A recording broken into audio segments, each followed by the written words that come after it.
வணக்கம், welcome to Bala's kitchen. ருசிச்சு சாப்பிடுங்க.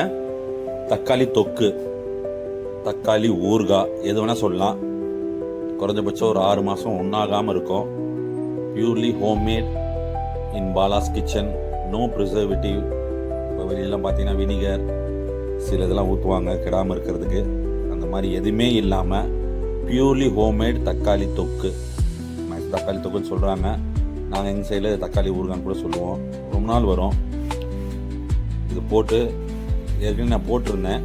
ஸோ அதை பார்த்துட்டு எல்லாருமே ஆல் மை வெல் விஷர்ஸ் நிறைய ஆர்டர் கொடுத்துருக்காங்க.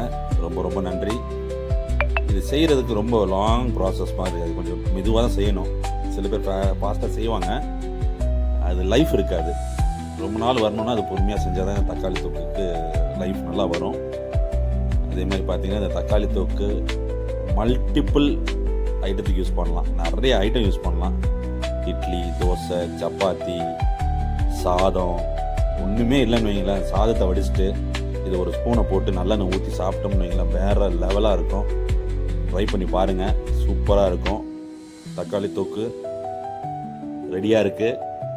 ஆர்டர் கொடுத்துருந்தவங்க எல்லாருக்குமே தேங்க்யூ. எல்லாமே 1/4 கிலோ டப்பாவில் போட்டு தான் கொடுக்குறேன். ஏன்னா எல்லாருமே 1/4 கிலோ தான் கேட்டிருக்காங்க. இது 1/4 கிலோ வந்து பார்த்தீங்கன்னா 200 ருபீஸ். இது 1/4 கிலோ பியூர்லி ஹோம்மேட் தக்காளி தொக்கு.